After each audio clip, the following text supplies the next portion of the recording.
What a tremendous chus it is for me to share these words of chizuk on such an amazingly powerful day, Tu B'Av. Tu B'Av together with Yad La'achim, what an amazing organization where Klal Yisrael gets together to daven. We should see Be'ez Hashem tremendous Yeshuas.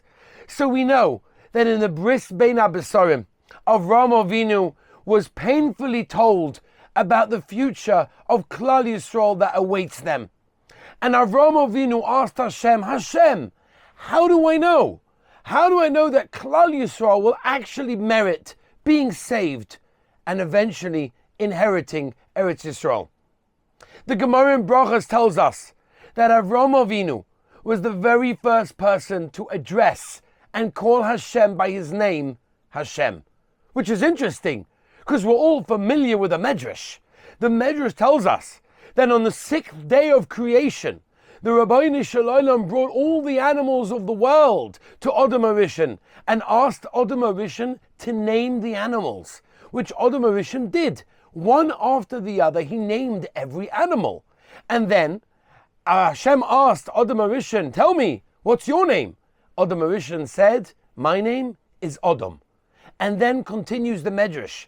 Hashem said to Adam HaRishon, what's my name? And Adam HaRishon answered, your name is Hashem. So according to this Medrash, Avraham Avinu was not the first person to refer to Hashem as his name Hashem, because Adam HaRishon called him Hashem already much, much earlier. Rabbi Isai, listen to the message of the Heilige Pietzetzner Rebbe. The Pietzetzner Rebbe, for all those that don't know, was one of the greatest Rebbes right before the war. And he wrote his Sefer Eish Kodesh in the Warsaw Ghetto. As the ghetto was burning around him, he witnessed so much destruction. He saw what no one should ever see. And he writes as follows. He writes, it's very different to call Hashem out of difficulty, when life is tough, when life doesn't always go the way that we thought it would. Then calling Hashem when everything's great. Says the Pietzetzner Rebbe, Adam HaRishon called out to Hashem and called Hashem by name when he was in Gan Eden, when Hashem was revealed, when Hashem's presence was crystal clear. That's very different, because Avraham Avinu called Hashem by name where he saw the painful future of Klal Yisrael, where he saw what was going to be with Klal Yisrael, which direction they were going to take, and all of the trials and tribulations that Klal Yisrael were going to go through. And then, and yet still then, Avraham Avinu called out to Hashem, Hashem, that's the greatest thing in the world. Says the Pietzetzner Rebbe, real calling out to Hashem is when life is tough, when it's concealed, when we almost don't see Hashem in our lives, and we almost think, where's Hashem? Where is God in our lives? I keep davening. I keep trying to do the right thing. It's so difficult for me sometimes. I've been struggling with Shidduchim. I'm struggling with all sorts of things that people are struggling with. We have to know, says the Pietzetzner Rebbe, that the greatest calling to Hashem is exactly then, when it's tough, when it's concealed, when it's dark.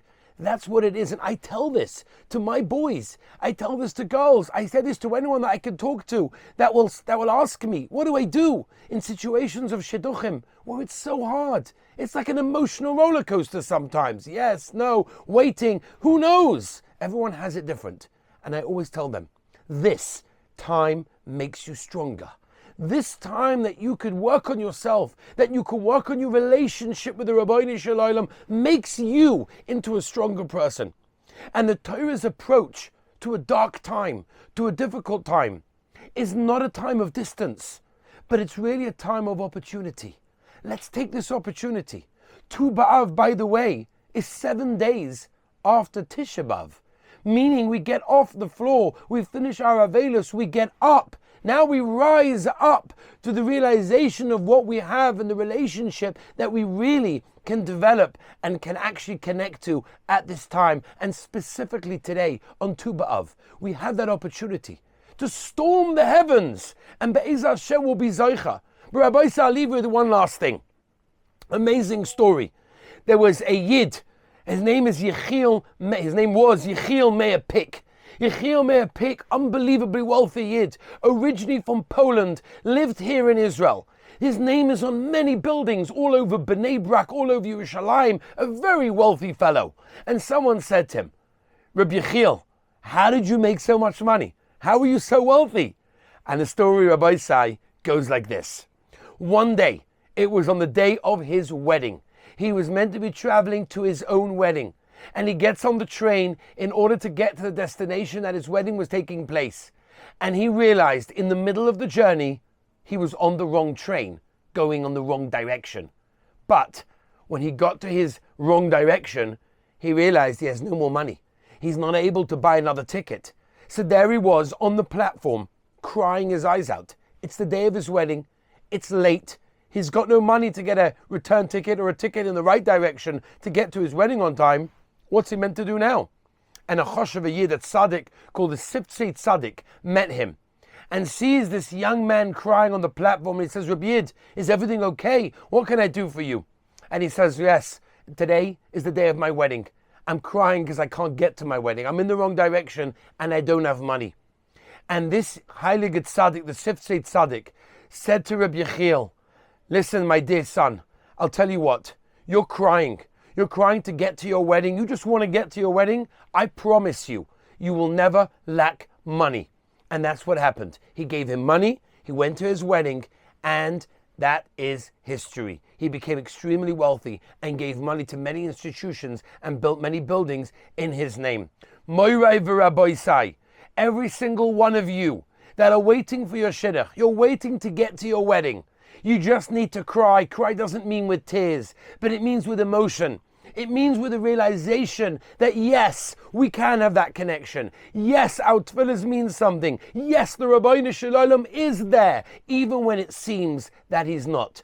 Today, Tu B'Av, with Yad La'achim, Tu B'Av together, we're in this together with the koyach of tefillah. Every one of us will be able to storm the heavens, not only for ourselves, but even for others as well. Let's daven for all of Klal Yisrael. And Be'ez Hashem, today, on the day of Tu B'Av, we will be zoicha to tremendous Yeshuas and brachas for all of Klal Yisrael. Thank you so much.